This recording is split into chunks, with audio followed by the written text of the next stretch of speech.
It's about time we turned crystal to light and shone the rays of love.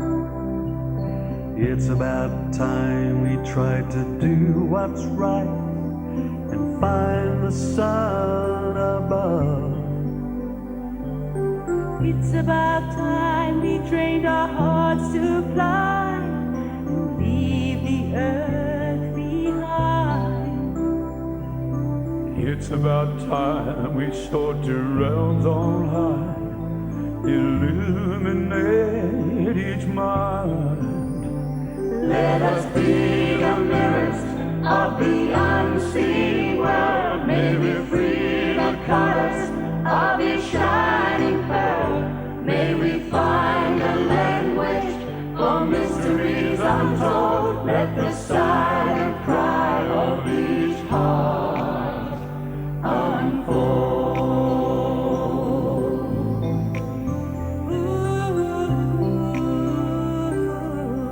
We have a mirror of the divine in us. And many great artists have told of their experience in creating their art as if it was almost revealed. I'm going to share my remembrances of the beloved master with some of the Baha'i friends. All right, I hope to see you there. Oh, but one thing, don't be late. I was actually born in Britain, went out to South Africa as a young child at the age of about 4. So I was brought up in Cape Town, South Africa, in the middle of the worst years of the apartheid era. Can this cockpit hold the vasty fields of France? Or may we cram within this wooden O the very casks that did affright the air? And much of it the experience of artists themselves in creating their works of art that support the Baha'i quotation that all art is a gift from God. But then something happened. The horrors of the 20th century went on public display through the new media of photography and moving pictures, and mankind's innocence was gone forever.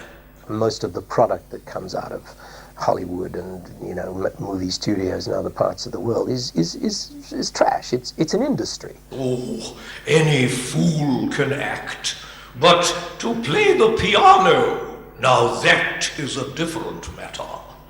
Welcome to Baha'i on Air.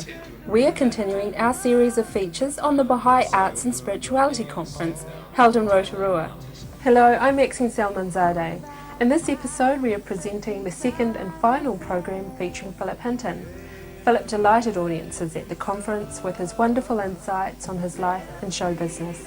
Our Baha'i on Air crew caught up with Phillip before the conference. We asked him about his work, his faith, his beliefs on poetry and theatre, and arts and spirituality. Yes, I think a lot of people are looking forward to this conference. It has got a very unique theme with arts and spirituality. Quite a shock when I was asked to talk on this subject, I can tell you.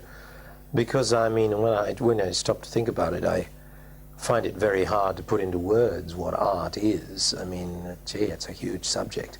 It's a mystical realm, the realm of the arts and the artist. It's a realm of metaphysical metaphysics. It's difficult to put into words. And likewise, of course, art and spirituality, well, the two almost become one. You can express, aspects of art and spirituality in words, and you can investigate them, and you can go into this great ocean and try and pull out a few pearls. But to think that you're going to be able to define art or define spirituality is just silly, because you can't. The arts have become the property of political propagandists of all persuasions. It's an interesting study in itself, how politicians, right and left, have used the arts to serve their ends. And art has become advertising. Various art forms now seduce the public by selling them self-gratifying images of themselves. Propagandists and advertisers have used the arts to try to influence people to buy and to obey. At best, they have reduced meaning to the lowest denominators of self-gratification and cliché. And worst, they use pornography and violence to achieve their ends. And they have, I think, to an extent, taken away people's freedom to act and think according to their consciences. These are things we really need to think about seriously. The stakes are high, and it makes it difficult for artists to maintain their standards. Some of the other speakers have touched on this, the pull of commercialism. How do you draw the line when you have to earn your living as an artist?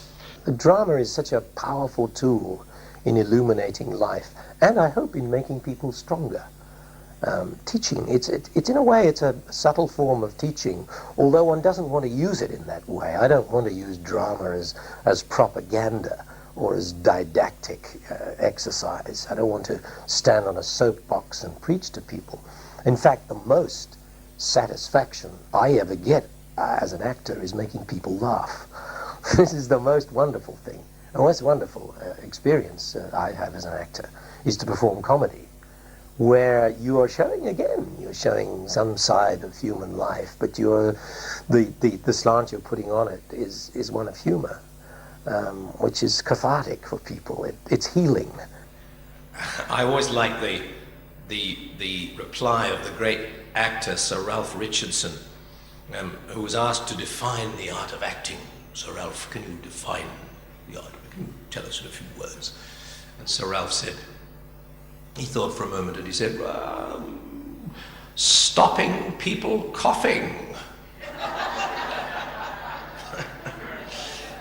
Another great actress, Dame Sybil Thorndike, she once said in an interview when she was, people were asking her very erudite questions about the actor and the process of acting, she said, "Oh, any fool can act, but to play the piano, now that is a different matter." And I tend to agree with that too. So maybe I'll step down from the title of artist. I feel a bit bogus, but anyway, in the light of all those other achievements, I think artists sometimes take themselves a bit too seriously. I like this little poem from the American writer and critic Dorothy Parker. Listen to this. "Authors and actors and artists and such never know nothing and never know much. Sculptors and singers and those of their kidney tell their affairs from Seattle to Sydney. Playwrights and poets and such horses' necks start off from anywhere, end up at sex. Diarists, critics, and similar row never say nothing and never say no. People who do things exceed my endurance. God for a man who solicits insurance." What was your life like growing up in South Africa? Yes, well, I think, as a child I was very, very troubled living in South Africa. It was quite a difficult, I suppose I was quite sensitive to these things. I know a lot of my friends and contemporaries weren't, certainly at the age at which I'm talking about. They just accepted this is the way of life and they didn't question things. But I was one of those slightly rebellious individuals who wanted to question everything from ever since I can remember, and I think I'm still a bit like that. I don't take answers too easily. I want to know. I want to check things out. And so I became rather troubled by living in apartheid, with the conditions of the country and the fact that you had to make political decisions almost every day of your life as to where you could sit. And there's a bench which says, only for whites, or this bench says only for blacks, or there's a door at the post office which is only for whites and another for blacks. Very hard to live with. Placed immense pressures on people, and false kind of pressures. Of course, I was on the privileged side of it. I was white, so it wasn't nearly so difficult for me, but still painful. I think whites, who were sensitive to these things, suffered quite a lot as well. I know I certainly did. And then I set out on a search, really, for an expression of the oneness of humankind, for something which reached across the artificial, superficial barriers of race, towards a more, a common humanity, a common shared experience of humanity. And I didn't find it until I met, through a very amazing man, a remarkable man who was a great friend to me, who was my first Baha'i teacher, a man called Lowell Johnson, who was himself a writer and a performer and broadcaster, and he'd done a bit of acting too. So he was an artist himself.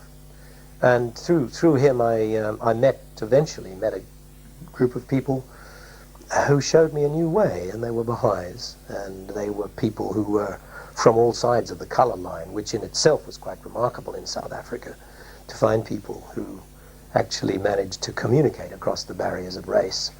But not only did they communicate, they produced a level of harmony and I can only say human love, which I'd never seen before. In 1992, 30,000 Baha'is gathered in New York City to commemorate the centenary of the passing of Baha'u'llah, the prophet founder of the Baha'i faith. Phillip Hinton was part of the many outstanding performances during the World Congress, including the following recitation with a 400-voice choir and orchestra. O Baha'u'llah, what hast thou done? Beneath the canopy of your presence, we here assembled acknowledge with our lives the truth you proclaimed. O Baha'u'llah, how long have we waited?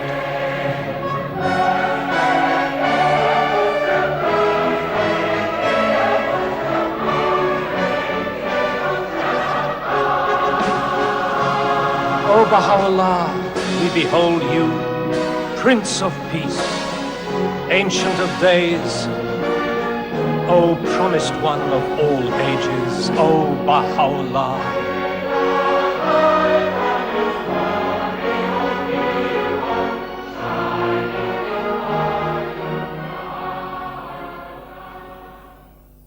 I found myself, on an oasis suddenly from being in a desert, and that was a wonderful place to be. And of course, once I got there, I didn't want to leave it, so I eventually ended up joining the Baha'i faith, mainly because of the example that I'd seen of love and unity. And then later on, I began to investigate more deeply the teachings of Baha'u'llah and to read the writings more thoroughly and study them, in particular the writings of Shoghi Effendi, the guardian of the Baha'i faith. And during that time, I had the opportunity to share my belief with others through the creative act of teaching the Baha'i faith. And that was a great time of learning for me too. I learned quite a lot, and still do. The process of learning as a Baha'i, just as an artist, never ceases. I mean, you won't find any artist of any worth who believes that they have achieved the pinnacle of their art. There is no such thing. You cannot do that. The great artists who reach the greatest pinnacles of achievement will tell you that they still struggle, that they still have more cliffs to climb, more heights to scale. It's just endless. And so it is with one's spiritual life, of course, because what is important is not so much the end, but the journey. That's what's important. The journey is the art, if you like, and it's the greatest art that we make is the journey of life. Yeah. In all the kingdoms of creation, mineral, vegetable, and animal, we humans are amazingly resourceful beings. The Baha'i writings tell us that. Full of the most amazing, incredible potential. As Baha'u'llah says, regard man as a mine rich in gems of inestimable value. We are the only creatures in existence who know that we know. The faculty of reason and that other mysterious quality of the spirit from somewhere in our subconscious or semi-conscious mind sets us apart from all other levels of creation. what is really fascinating is to find the common experiences that artists have in expressing the spiritual, particularly the belief in God. You know, the divine experience, if you like, the experience of the search for the beloved, which I made the title of my talk. The title was suggested by my youngest son, Benjamin, who's a great student of the arts and is busy doing a degree in English at Sydney University. And Benjamin has a very good perspective on these things and said to me, "No, Dad, I think the title should be The Artist as Spiritual Voyager, The Search for the Beloved," because that is actually where it ends up for the artist, the search for the beloved, to try and express our Creator, love for the Creator. The Baha'i writings tell us that we are created to know and to love God. And when knowing and loving become the center of the artist's work, he can, I really believe, scale new heights of expression and, as I said earlier, produce work that makes people stronger.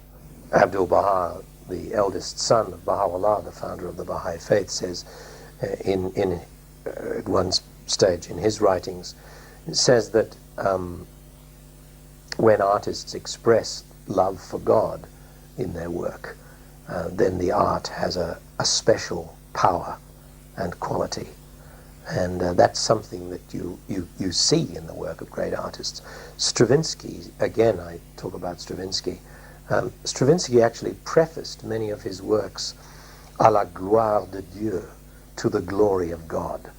Dedicated his great works of music to the glory of God. That's a astonishing and a very humble expression from the artist to think of his work in those terms and to aspire to those heights. And most people just try to earn a living, and that's understandable, because I do the same thing as an actor. But when you see an artist reaching those kind of heights, it's very inspiring, very special, and the work has a different quality, no doubt about it. Where do true art and true religion meet? The entire realm of spirituality, I'm sorry, that word again, was for many centuries the province, as we know, of established religions, and then things began to change in the middle of the 19th century. As Baha'u'llah wrote, the vitality of men's belief in God is dying out in every land. And artists, of course, experienced this. Most people didn't question the existence of a supreme being, and they followed the religious practices of their parents and the traditional ones. There's a sense in these lines of Wordsworth that I'm going to read to you that childhood has come to an end. There was a time when meadow, grove and stream, the earth and every common sight, to me did seem apparelled in celestial light, the glory and the freshness of a dream. It is not now as it has been of yore. Turn wheresoever I may, by night or day, the things which I have seen, I now can see no more. The pansy at my feet doth the same tale repeat. Whither is fled the visionary gleam? Where is it now, the glory and the dream? Our birth is but a sleep and a forgetting. The soul that rises with us, our life's star, hath elsewhere had its setting, and cometh from afar, not in entire forgetfulness and not in utter nakedness, but trailing clouds of glory do we come from God, who is our home. O joy, that in our embers is something that doth live, that nature yet remembers what was so fugitive. Hence, in a season of calm weather, though inland far we be, our souls have sight of that immortal sea which brought us hither, can in a moment travel thither, and see the children sport upon the shore, and hear the mighty waters rolling evermore. Thanks to the human heart by which we live, thanks to its tenderness, its joys and fears. To me, the meanest flower that blows can give thoughts that do often lie too deep for tears. You see a moving away from traditional forms of religion and a reaching out to nature. But there's still faith and hope in those words. God still gets a look in there.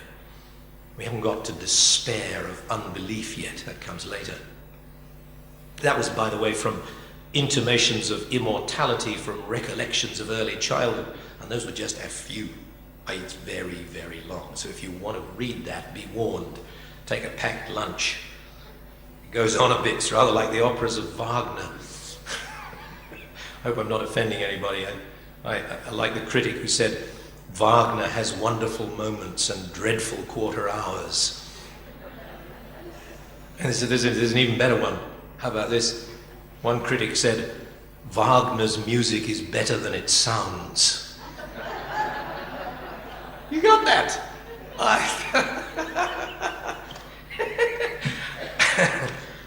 All right.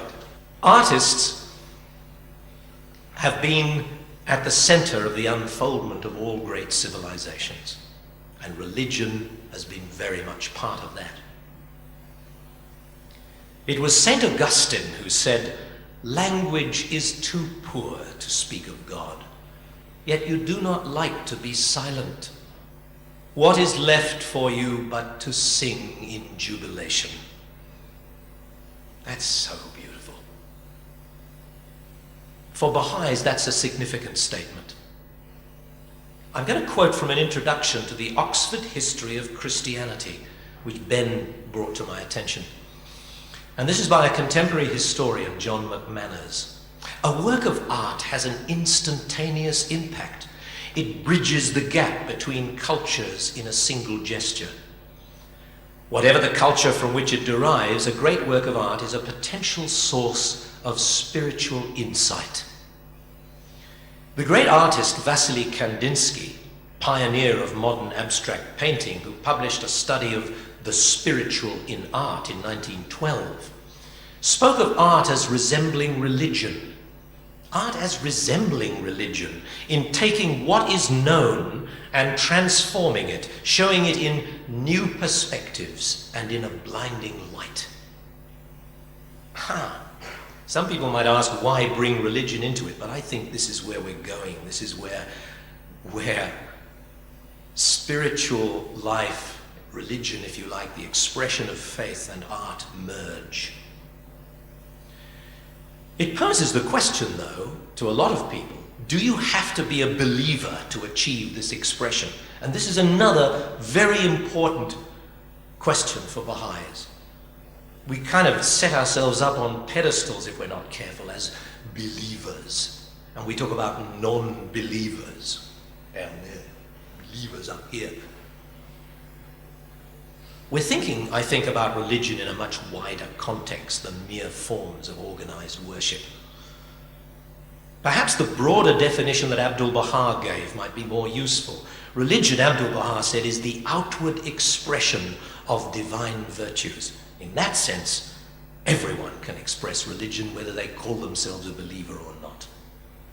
In the light of this statement, true art is, in a sense, a religious expression, and all artists, whether believers or not, whether consciously or not, may express the qualities or attributes of the beloved in a work of art.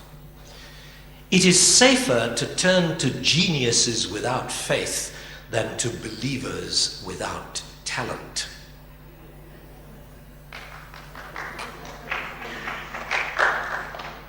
Said the French Dominican Marie-Alain Couturier, an aphorism which he tested because he persuaded Matisse, Braque, Chagall, and other great names of the day to do work for the church of Assy in the French Alps.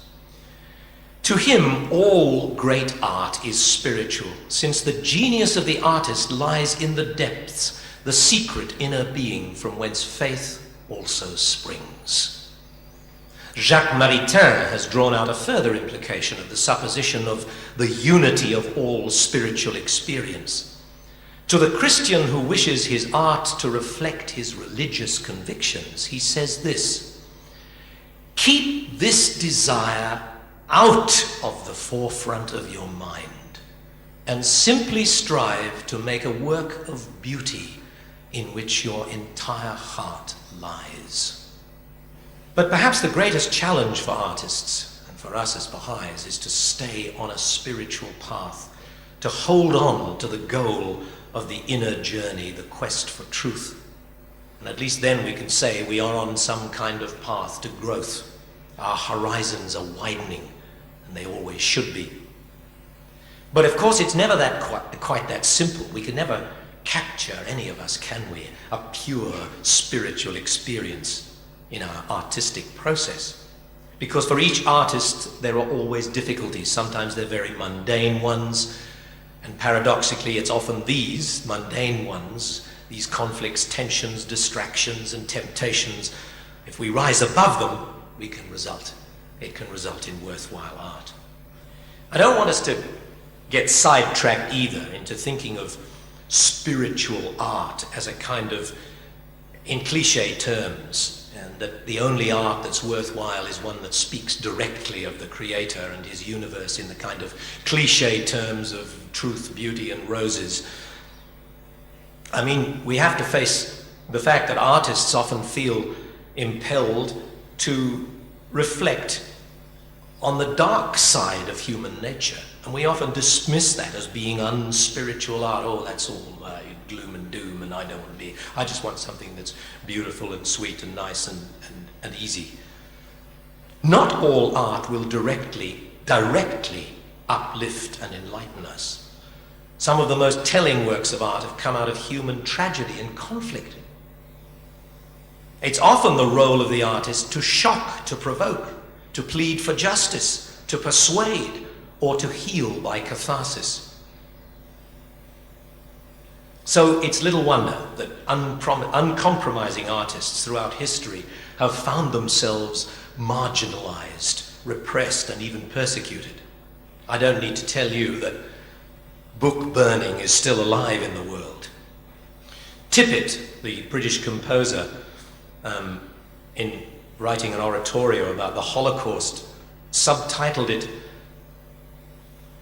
"The darkness declares the glory of the light." So let's not put art that deals with the dark side of humanity in a box. The Baha'i writings say all art is a gift of the Holy Spirit. And I think that artists have to pursue their dreams and search for truth. You have been watching a special episode of the Arts and Spirituality Conference in Rotorua. This program featured Australian actor Phillip Hinton. For more information about the Baha'i faith, please call 0800 Baha'is or 0800 22 4247. If you would like to write, please write to the Baha'i National Office, PO Box 21551 Henderson. We would like to thank you for watching Baha'i on Air and invite you to join us next time. I'm Maxine Salmanzadeh. Goodbye for now. The world has gone mad today and good's bad today, and black's white today and day's night today, and most guys today that women prize today are just silly gigolos.